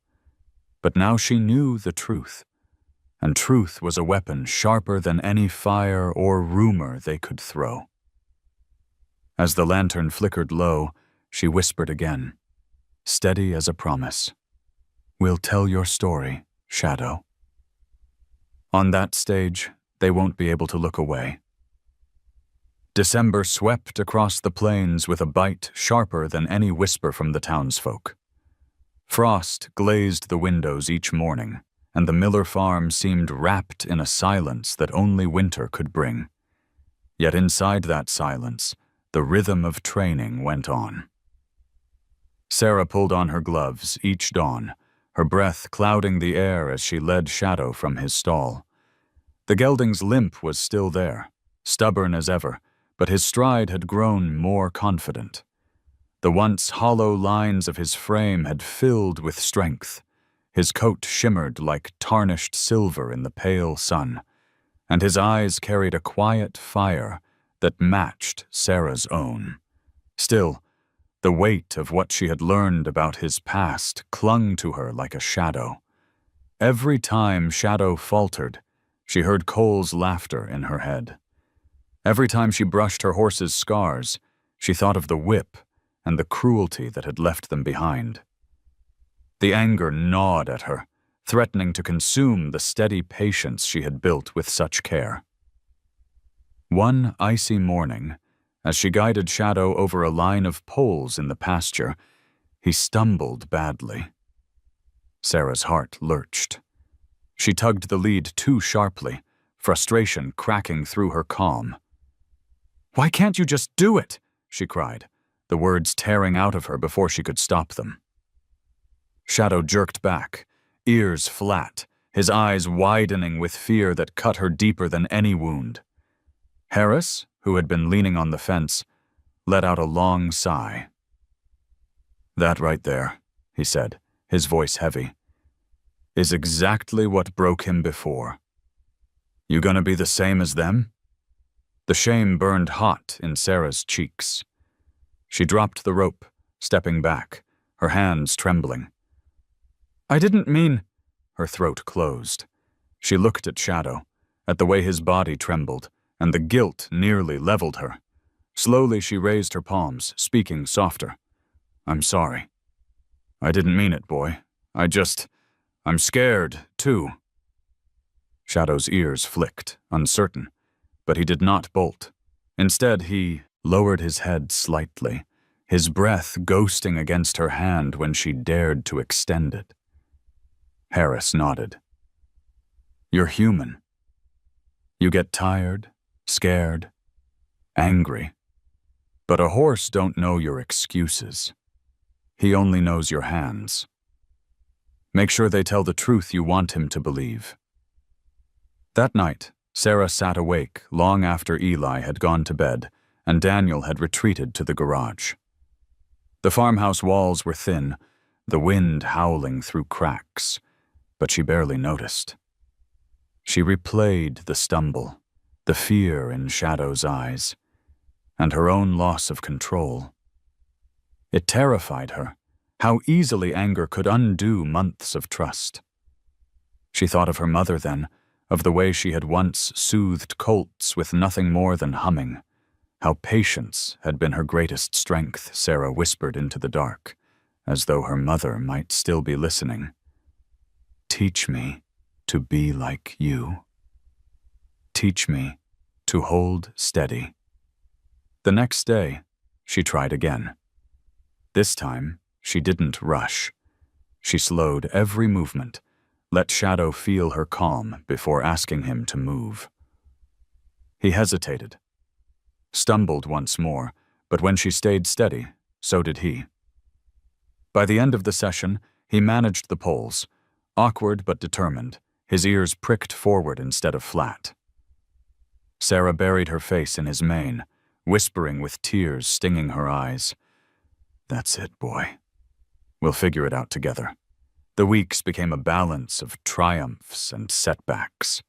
Some days Shadow carried himself almost proudly, his limp barely noticeable. Other days, pain flared and progress seemed undone. But Sarah no longer let fear rule her hands. Grace stood by often, sketchbook in her lap, murmuring encouragement. Eli played cheerleader, clapping wildly at even the smallest improvement. And Daniel, though still cautious, started leaving tools in the barn, as if silently admitting he wanted to be part of the effort. Then came the letter. It arrived in a plain envelope, the kind the postman usually dropped without notice. Sarah tore it open at the kitchen table, her heart thundering as she read, "You are officially entered in the Oklahoma State Fair Rehabilitation Showcase." The words blurred for a moment as tears filled her eyes. She had done it, taken the step from dream to commitment. Eli whooped and spun in a circle, nearly knocking his chair over. "We're going to the fair!" Daniel cleared his throat, muttering something about expenses, but his voice lacked its usual resistance. Grace hugged Sarah tight, whispering, "This is real now." That night, Sarah slipped into the barn and read the letter aloud to Shadow. He flicked his ears, chewing hay contentedly, as if unimpressed by paper promises. But when she pressed the letter to his neck, she felt the warmth of his body, the pulse steady under her palm, and she knew it wasn't just her victory. It was theirs. Of course, the Whitmores didn't stay silent. Word spread quickly, and soon Cole's sneers grew sharper.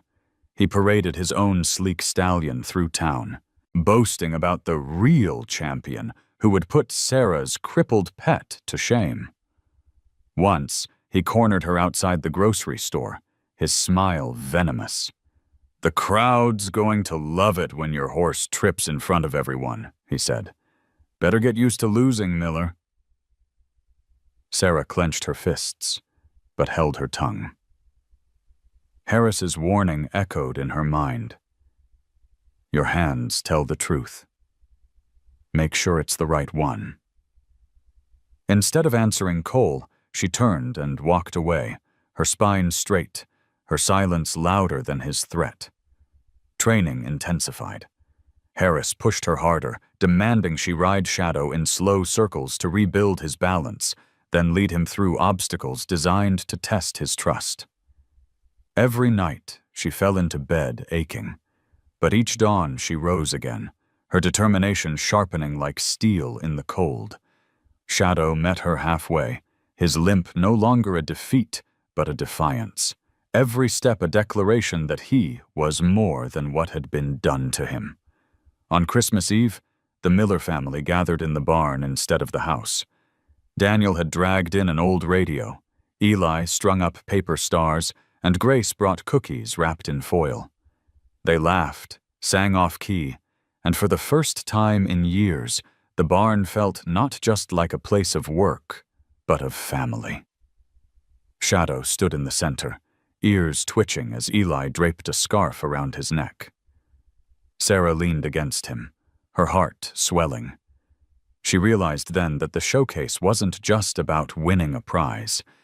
It was about proving to herself, to her family, to the whole town, that broken things could become whole again, that pain could be reshaped into purpose. As the old year slipped away into the new, Sarah whispered the words that had become her prayer. "We're not done yet, Shadow. We're just getting started." The fairgrounds loomed on the horizon like a dream half-formed, the banners snapping in the icy wind, the smell of fried food and sawdust already drifting through the air. The Oklahoma State Fair had arrived, and with it the rehabilitation showcase that had consumed Sarah's every waking hour for months. The day before the competition, she and her family trailered Shadow into town, the old pickup groaning under the weight of expectation. The fairground was chaos, trailers lined up like soldiers, horses gleaming under blankets, handlers bustling with brushes and tack polished until it shone. Sarah felt out of place among the gloss and wealth. Most of the competitors had teams of trainers, shiny rigs, and horses that looked as though they had stepped out of a magazine. She had one horse with a limp, a patched-up halter, and a barn coat that smelled of coffee and hay. But when she looked at Shadow, steady in the trailer, with his ears flicking calmly, she reminded herself, they weren't here to look the part. They were here to tell the truth. Grace stuck by her side, sketchbook tucked under her arm, wide-eyed at the spectacle. Eli darted around like a spark, pointing at everything with boyish wonder. Daniel walked with a stiffness that betrayed nerves he wouldn't voice, his jaw clenched as he scanned the crowds. Harris came last, limping heavily, his gaze sharp as a hawk's as he sized up the field. "Lot of fine horses," he muttered, "but none with more to prove than yours." Cole Whitmore made his entrance just as they unloaded Shadow. His black truck gleamed, his stallion polished to perfection, a team of handlers bustling around him. Cole himself wore a smile sharp enough to cut glass. He spotted Sarah instantly, striding over with his easy arrogance. "Look at that," he drawled loudly, so half the competitors nearby turned to listen. "The Miller girl brought her charity case." "Brave of you, Sarah. Really brave. Shame it'll end in front of a crowd." Sarah's cheeks burned, but she met his gaze head-on. "We'll see who ends up ashamed," she said quietly, steady as steel. Cole laughed, clapping one of his friends on the shoulder. "You hear that? She thinks her three-legged wonder can stand against trained champions. Tomorrow's going to be entertaining." He tipped his hat mockingly and sauntered away, his laughter leaving a sour taste in the air. That evening, after the stalls were settled and the bustle of the fair quieted, Sarah stayed behind with Shadow. The arena was empty now, just rows of wooden bleachers waiting for the crowds, the dirt ring raked smooth under the floodlights. The silence was heavy, charged, as if the air itself was waiting. She led Shadow into the ring, letting him walk slowly, his limp faint but present. The sound of his hooves echoed in the emptiness, each step a reminder of the long road that had brought them here. She thought of the auction, the laughter, the fire, the whispers in town.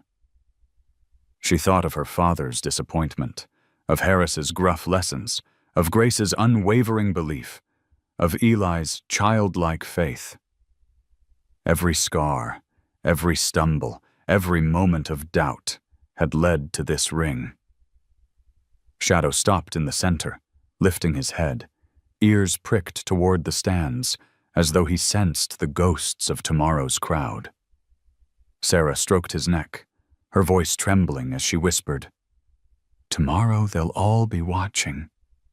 But it's not about them. It's about us. About proving that broken doesn't mean finished." The gelding snorted softly, breath clouding in the cold air.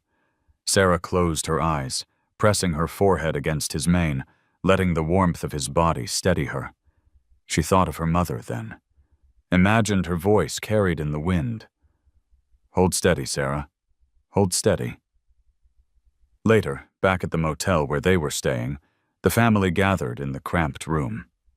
Eli was buzzing with excitement, chattering about how Shadow would blow them all away. Grace sat cross-legged on the bed, sketching Shadow under the bright arena lights. Daniel paced near the window, his silence louder than words. At last, he stopped, looking at his daughter. "You've carried this farther than I ever thought possible," he said, his voice low. "I don't know what tomorrow brings, but whatever happens, I want you to know I'm proud." The words broke something loose in Sarah's chest. She nodded, unable to speak past the lump in her throat. Harris grunted from his chair in the corner. "Pride's fine. But tomorrow, keep your hands steady and your heart calm. The rest'll follow." That night, sleep came in fragments. Sarah lay awake, listening to the hum of the heater, the distant sound of trucks passing on the highway. Every time she closed her eyes, she saw the arena, the crowd, Cole's smirk. Fear gnawed at her, but beneath it pulsed something stronger, the steady rhythm of Shadow's heart, the bond that no fire, no cruelty, no mockery had broken. When dawn finally crept through the thin motel curtains, Sarah rose quietly, pulling on her worn boots. She stood at the window, watching the horizon blush with light, and whispered into the stillness, "Today, we show them." Outside, the fairgrounds waited. The storm had not yet broken, but its weight hung in the air. And Sarah Miller, with her horse beside her, was ready to face it. The morning of the showcase broke cold and brilliant, the fairgrounds humming like a restless hive. Trucks rolled in, trailers rattled, the air alive with the scents of leather polish, hay, and frying food from the vendors setting up their stalls. The grandstands filled quickly, families bundled in coats, children tugging at balloons, ranchers leaning on the rails with coffee steaming in their gloved hands. Above them all, banners snapped in the wind. Oklahoma State Fair Rodeo, Rehabilitation Showcase. Back in the barns, Sarah brushed Shadow's coat until it glowed silver under the flickering fluorescent lights. He stood quietly, ears twitching at the bustle outside, his muscles taut with anticipation. His limp was still there, faint but undeniable, yet his spirit burned steady. Sarah pressed her cheek against his neck, inhaling the familiar scent of hay and horse sweat. "This is our day," she whispered. "Not theirs. Not anyone else's." Ours Daniel paced near the stall door, his jaw tight, hands shoved deep in his pockets. Harris leaned against the post, his eyes sharp, his voice low. "Keep your hands calm. Nerves travel straight down the rope.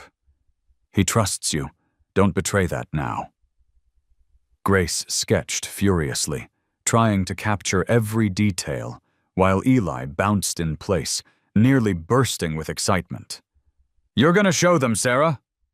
You and Shadow are champions already." When the announcer's voice boomed over the loudspeakers, the crowd roared in response. The first few entries were polished, horses gleaming, handlers dressed crisp in shirts embroidered with ranch names. Each horse trotted, cantered, and bowed under the weight of applause, their recoveries impressive but predictable. Sarah watched from the chute, her stomach twisting. They all looked perfect. Shadow was not perfect. He was scarred, uneven, stubborn. And yet, she reminded herself, that was the point. Then came Cole Whitmore. His stallion strutted into the arena, muscles rippling, mane braided with ribbons that gleamed in the sunlight. Cole sat tall in the saddle, his hat tipped just so, smiling as though the stage had been built for him alone. The crowd cheered louder than they had for anyone else, and Cole basked in it, his arrogance shining brighter than the silver buckle at his waist. He ran his horse through the course flawlessly, each movement sharp, precise, rehearsed. When he finished, he tipped his hat to the stands, soaking in their adoration. Sarah's chest tightened. How could Shadow stand against that? She reached for the rope, her hands trembling. Harris's voice cut through the noise. "Don't look at him. Look at your horse. He's your proof, not them." The announcer called her name, and suddenly it was her turn. The crowd quieted, a murmur rippling through as Shadow stepped into the arena. Gasps echoed from the stands when they saw the limp, the scars along his flank, the imperfection laid bare under the spotlight. Sarah heard the whispers. "That's the Miller girl's horse? He can barely walk." Somewhere in the crowd, Cole laughed, loud enough to carry. Sarah lifted her chin. She led Shadow forward, her voice steady though her heart thundered. "Easy, boy." Just like home. The course stretched before them. Poles to weave through, a shallow ditch to cross, a small ramp leading to a platform. Shadow hesitated at the first obstacle, ears flicking nervously at the noise from the crowd. Sarah pressed her hand against his neck, whispering, "It's just us. Forget them." One step. He moved, slow but sure, weaving awkwardly between the poles. The limp showed, but so did his determination. The crowd fell silent, watching. At the ditch, he balked, shifting his weight uncertainly. Sarah closed her eyes, remembering every night in the pasture, every whispered promise. She leaned close. "Trust me." Shadow leapt, not gracefully, not smoothly, but with heart. His hooves landed solid on the other side, and a cheer broke from somewhere in the stands. Sarah's throat tightened, but she urged him on. They reached the ramp, the final test. He placed one hoof, then another, trembling as the wood creaked beneath him. The crowd held its breath. Cole's voice cut through the silence like a blade. "He'll never make it." Sarah ignored him, her palm firm against Shadow's shoulder. "You can," she whispered. "We can." Shadow hesitated, his body shaking with effort, then pushed forward. Step by step, he climbed the ramp, his limp evident, but his will unbroken. At the top, he stopped. Ears pricked, chest heaving. The crowd erupted, a roar of disbelief and awe. For a moment, Sarah forgot the pain, the fire, the laughter. All she saw was Shadow, standing tall, against every doubt, every cruelty, every attempt to erase him. She raised her hand, tears streaming down her cheeks, and the arena shook with applause. Even Daniel clapped, his face wet, though he made no effort to hide it. Eli jumped up and down, shouting, "That's my sister! That's Shadow!" Grace sketched furiously, her hands shaking. Harris only nodded, his lips pressed tight, but his eyes gleamed with pride. Shadow descended the ramp slowly, his limp plain, but the cheers followed him. Sarah led him from the arena, her chest heaving with relief. She looked up into the stands, straight at Cole, whose smile had vanished. His stallion had been flawless, but perfection could not match resilience. The judges conferred, their voices low, their faces serious. When the announcer returned, his voice carried clear and strong. "Ladies and gentlemen, today we have witnessed not just recovery, but courage, and for that, we award the top honor of the Rehabilitation Showcase to Sarah Miller and Shadow." The grandstands thundered. Sarah pressed her face against Shadow's mane, sobbing with joy, her tears wetting his silver coat. Around her, the world blurred into cheers, the sound of justice long denied. Cole turned away, his face twisted with rage, but his power in that moment meant nothing. Shadow had limped into the arena a broken horse. He left it a champion, not because he was flawless, but because he had endured. And Sarah, standing at his side, knew they had won something greater than a ribbon or prize money. They had won back their dignity, their hope, their future. As they stepped into the light of the setting sun, the applause still rolling, Sarah whispered the words she had carried since the auction. "We saved each other, didn't we?" Shadow flicked his ears, his breath warm against her hand, and for the first time, Sarah believed the world finally understood. The fairgrounds glowed under the sinking sun, the cheers still echoing like thunder in Sarah's ears as she led Shadow from the arena. The ribbon fluttered in her hand, but she barely looked at it. The real victory stood beside her, his coat damp with sweat, his sides heaving, his head lifted as though he had never known defeat. Shadow had limped into the showcase carrying every scar, every cruel whisper, every doubt that had been laid on him, and he had walked out a champion. Daniel was the first to meet her at the chute. For a long moment, he said nothing, his eyes fixed on the horse, his face unreadable. Then he reached out, resting his calloused hand on Shadow's neck. "You did it," he said quietly, his voice breaking. He looked at Sarah, pride shining through the weariness etched into his features. I was wrong. About him. About you. You didn't throw your future away. You built it. Sarah swallowed hard, her throat aching with emotion. Eli rushed in next, nearly knocking her over as he wrapped his arms around her waist. I told you, Sarah. I told. You! He was a champion! His voice rang with joy so pure it pierced through every shadow that had haunted them. Grace stood nearby, tears streaking her cheeks, clutching her sketchbook to her chest. She laughed through her sobs. I wish I could capture this forever. Not the ribbon, not the applause, but this moment, right here. When everyone finally saw what you saw, even Harris approached, his limp more pronounced after a long day, his gruff expression hiding nothing. He studied Shadow for a long moment, then nodded. He held because you held. Don't forget that. Horses don't win with legs. They win with heart.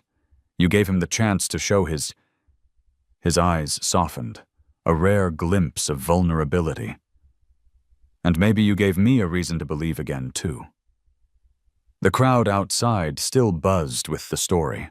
Strangers approached to shake Sarah's hand, to pat Shadow's flank, to marvel at what they had witnessed. Some spoke in awe, others in shame for the whispers they had once spread.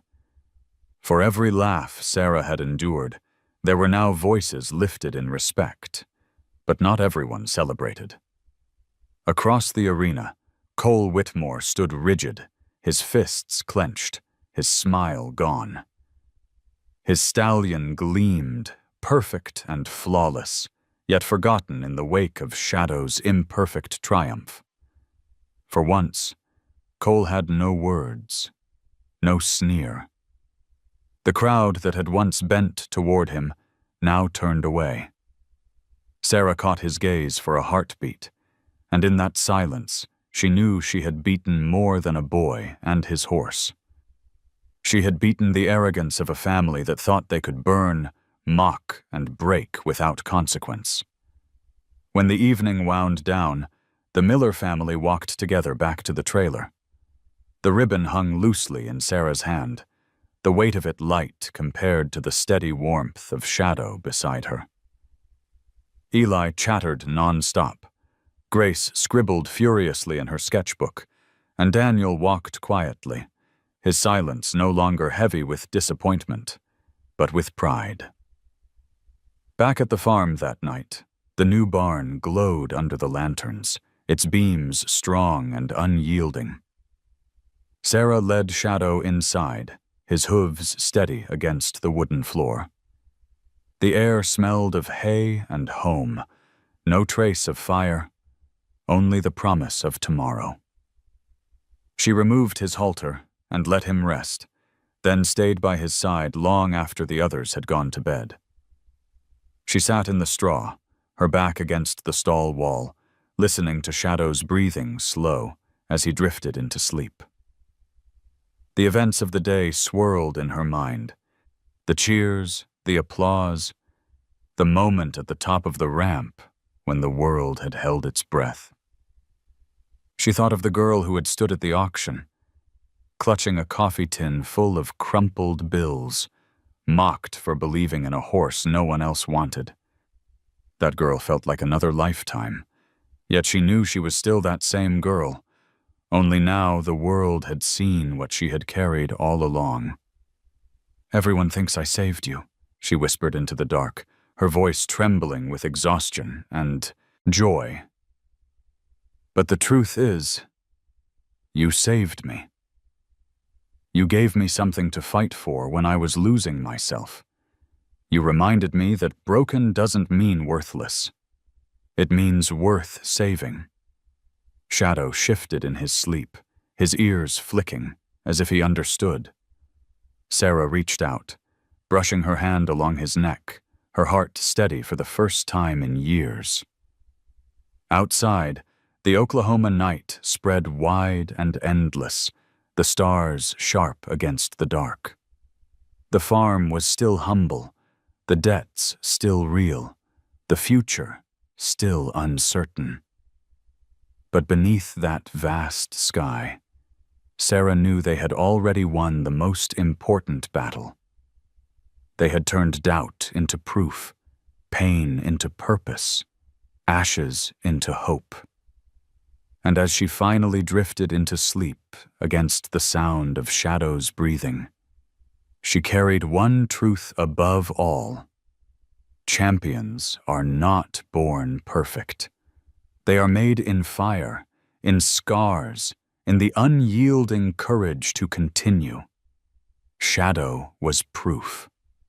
And so was she. And that was the story of a girl and a broken horse who rose from ashes to glory. Now, I want to hear from you. If you believe in second chances, just drop a simple 0 or 1 in the comments. Don't forget to subscribe, because the next stories will take you on even more unforgettable journeys of humans and animals that will touch your heart.